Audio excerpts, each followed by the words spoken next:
In this video, I will show you how you can use the Measure app on your iPhone 15, 15 Pro, Pro Max, or the Plus. Now to do that, first of all, just open the app library. Then in the search bar, just search this. Now just open the Measure app. And from here, just tap on Measure at the bottom of the screen. Now if it is on level, just select Measure. Now from here, you can use your iPhone to measure the length of any object near you. For example, I'll measure the length of my iPhone's box. Now to measure the length of this box, first of all, just place this dot at the start point of the box. Now to do that, now just tap on the plus icon over here.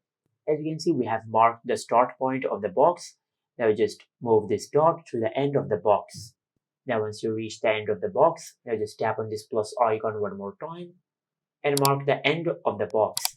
And once you do that, it will give you the exact length of the box. Just like that.